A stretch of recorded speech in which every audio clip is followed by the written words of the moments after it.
Massacre Girl is known to be a ruthless assassin on the city plane of Ravnica, and in her original incarnation, she's ruined some battlefields. But coming soon in Murders at Karlov Manor, we're getting a brand new Massacre Girl, and she's out to take some names. This new Massacre Girl, whose full name I don't want to say in the first few minutes of this video, still loves to shrink creatures down, but this time in a brand new but strikingly familiar way. She's now a 4-mana creature and remains mono black, making her come down much sooner than the 5-mana version. She's still a human assassin, so she fits in all of those assassin-themed decks you've got out there. She's still a 4/4, she hasn't been hitting the gym, just her victims. And she's still got menace. Good to know that some things never change. But this time she gives all creatures you control Wither. This is an old mechanic that causes creatures with Wither to deal damage to other creatures in the form of -1/-1 counters. Think of it as the half of Infect that usually doesn't make too much of a difference. But the most important line of text, whenever a creature an opponent controls dies, if its toughness was less than 1, draw a card. This means that for every creature we shrink to death, reducing their toughness to 0 or less, we get to draw a card. And commanders that draw cards are kind of good. This may look very similar to the much underloved the Scorpion God from back in Amonkhet block, with a similar ability, but the Scorpion God didn't turn trading in combat into extra cards in hand, did he? But I don't want her to live in the 99, no. I want Massacre Girl, known killer, at the head of her own deck. How do we make this strong, fast, and toxic for other players? Let's take a look, but first remember to hit that like and subscribe button. Ring the bell to join the brew crew and never miss a video. Now before we dive into my brew around this killer clown, here's a pro tip. If you have a player in your playgroup that abuses Skull Clamp regularly, you need Massacre Girl in your decks. That way, you're drawing cards whenever they pop a creature to the clamps, and that's a big win. What kind of deck are we building with Massacre Girl at the helm? Well, we're building a mono-black control deck, of course. One of the challenges of a traditional control deck, like a mono-blue control deck, is that you run out of cards. Counter spells often only answer 1 card at a time, and when you 1-for-1 your opponents, with 3 opponents, you quickly lose resources. But the benefit of Massacre Girl's deck is that you aren't 1-for-1 on spells. You're looking to remove creatures, either individually or across the board. For every creature you remove, you're drawing a card. You're turning every single targeted removal spell into a cantrip, and every board wipe into a Decree of Pain. This means you get to pick on creatures on the board, prevent opponents from keeping tokens around, and generally be a menace. Get it? Because Massacre Girl has menace?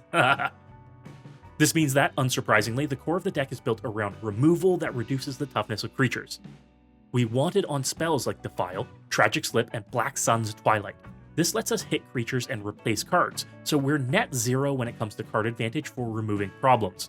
We're never empty-handed as long as opponents have creatures. We can also use a spell like Dark Blast to machine gun down small creatures in play. With the Dredge ability and Massacre Girl's trigger, we can pick off small creatures, then replace the card draw trigger with Dredge. We fill up our graveyard and get the Dark Blast back to recast. Perfect. But we also want broader ways to shrink everything on board. We can use Mutilate and Golden Demise and Black Sun Zenith to take out everything, more often than not including our own creatures. But we draw a card for each creature an opponent controlled that died from having 0 or less toughness. This can give us massive bursts of card advantage while we reset the board and use Black's other tricks like Reanimation to bring our creatures back. But spells aren't the only place where we want to shrink creatures. Thanks to Wither granted by our commander, we can shrink creatures in combat too. The -1/-1 counters from Wither stick around forever, meaning having a token from Chittering Witch, Chump Block, still shrinks the blocker. This can mean trading away creatures still benefits us as we get to refill our hand later. And that makes creatures with big butts like Bloodletter of Aklizots or Necroskitter or Grey Merchant of Asphodel have another use. Blocking and letting a creature bounce off it still shrinks the blocked creature. That is one of the big advantages here. They don't want their creatures to block or be blocked since Wither does work. Putting -1/-1 counters on creatures lets us tap into synergies from similar commanders like the Scorpion God or Hepatra Vizier of Poisons. They both want to put -1/-1 counters on creatures, but they, unlike our commander, don't care which creatures get the counters, where we just want them on our opponent's creatures. This means we can put in some specific -1/-1 counter related cards like Necroskitter, which reanimates any of our opponent's creatures that died with a -1/-1 counter on it, and that's a great way to steal an entire board. Or Blowfly Infestation, which turns -1/-1 counters viral, spreading from dying creature to dying creature, much like Dark Blast, resulting in a chain of creatures dying and us drawing cards with our commander. We can also include creatures in the deck that shrink opponents' creatures on their own, too. Drakestown Forgotten, Massacre Worm, and Demon of Dark Schemes all have abilities to shrink the board on enters the battlefield or activation, and just like a board wipe, it can result in us drawing a ton of cards. Villis, Broker of Blood, on the high end of the deck's mana curve, not only draws us cards but can shrink creatures on activation too. This can be drawing us 3 cards per activation, not bad for 1 black mana and 2 life. Hot tech like Cabal Torturer works in the deck too. Coming down very early and keeping small creatures terrified, this list is a nightmare for anyone playing decks that rely on keeping a board state. You'll have opponents frustrated that they can't keep creatures around, and if they do, they'll be terrified to swing them at you, and that's perfect. There are going to be a lot of instances where you're shrinking your own creatures too. Kirvek the Spiteful and Knight of Souls Betrayal don't care who owns a creature. Everything is just a little bit smaller with these guys around. And these effects add up too. Sometimes the 3/3 creature under an opponent's control is only a 1/1 by the time it can actually do anything, and that's exactly what we want from the deck. But Chris, you're saying, what if our opponents aren't playing creatures? Well, dear viewer, this is a video. I cannot hear you. If I were able to hear you though, I'd tell you not to worry, because we're going to be giving our opponents creatures for us to shrink to oblivion. This part of the deck takes a cue from one of my favorite brews of all time, Grismold the Dreadsower, in that giving your opponents tokens for you to eat is a perfectly cromulent route to victory. See, we get to play fun cards like a Crow and Horse, Clackbridge Troll, and Slaughter Specialist in the deck, each of which give our opponents tokens that we can wither away for fun and profit. If they don't have creatures, we can be generous and give them creatures. How kind of us. Playing a Slaughter Specialist with Massacre Girl and a Knight of Souls Betrayal out is a 2-mana way to draw 3 cards and put 3 counters on her. That is a great return on mana spent. But we can also play Forbidden Orchard, yes, in a mono black deck, but it means that just adding a mana gives an opponent a creature we can eat to draw a card. That ends up being very efficient and very effective.